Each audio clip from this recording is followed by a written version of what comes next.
You know what's crazy? Most of us spend more time organizing our phone's apps than we do organizing our actual life. And then we wonder why it feels overwhelming, messy, and just too much. What if I told you that living simpler doesn't mean doing less? It actually means doing what matters. And there's a system for it. So if you feel like life is running you instead of the other way around, stick to the end of the video because I'm going to share a step-by-step framework that helps you build a simpler life.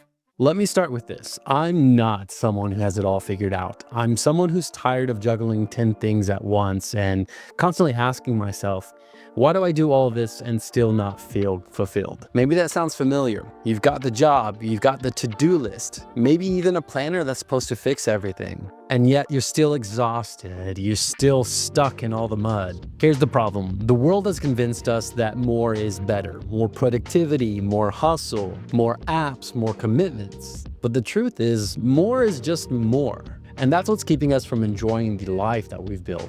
The question becomes, how do you live a simpler life when the world keeps throwing more at you? The answer is you need a system, not a one-size-fits-all productivity hack, not another app that you'll forget after using it for a short while. A real system, one that actually works for you rather than against you. And the system I use, the one that I'm sharing with you today, does just that. It's built on something that I call the CLEAR method. CLEAR stands for clarify what matters, limit what doesn't, establish simple rhythms, adapt with flexibility, and restore your energy. Clarify what matters.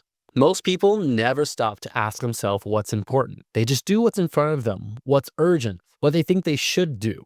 The problem with this is if you don't clarify your priorities, the world will clarify it for you. And spoiler, the world wants you to be busy, distracted, and buying things you don't need. So how do you clarify? Simple. Ask yourself these two questions. What actually brings me energy and what actually drains me?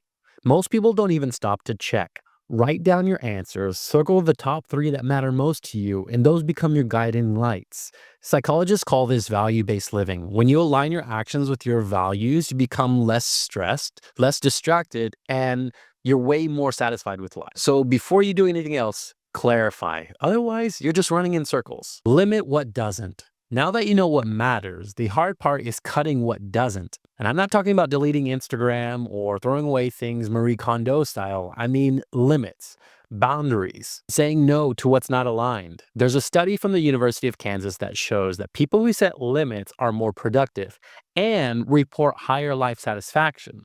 Why?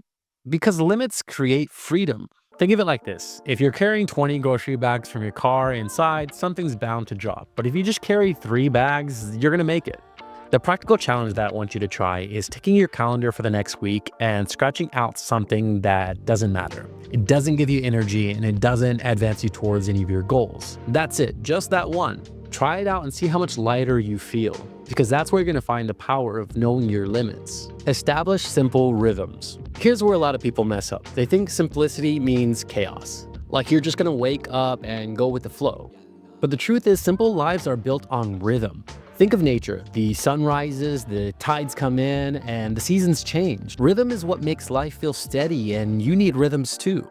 That doesn't mean rigid routines. That means small anchors throughout your day that give you more stability. For example, a morning rhythm could look like 10 minutes of sunlight before your morning coffee. Stepping into a work rhythm, 1 block of focused work and 1 block of shallow work. Having an evening rhythm where you have no phone interaction for the last 30 minutes before bed. And that can be it. 3 rhythms, simple, repeatable, and grounding. Adapt with flexibility. Here's the thing. Life doesn't care about your systems. Things will go wrong, plans will change, and if your systems can't bend, then it's just gonna break.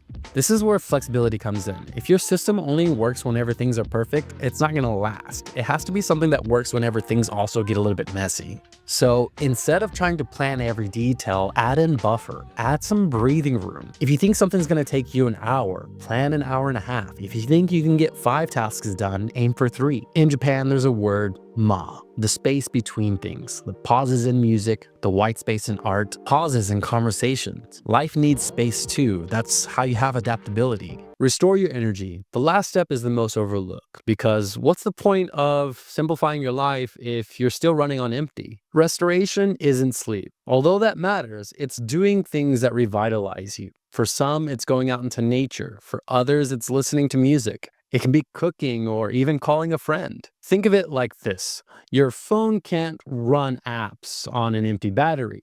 Neither can you. There's research from the University of Michigan that shows that spending just 20 minutes in nature restores energy. So that's restoration that's scientifically backed. So your system has to incorporate parts that are restorative. Otherwise, you're always going to find yourself burning out, even if you've built a simple life. The key thing here is that simplicity isn't doing less, it's doing what matters. Once you build a system around that, you stop fighting against your life and you start living with it. Now, if you've been nodding your head along with this thinking, that sounds good, but where do I start? I'd say start here.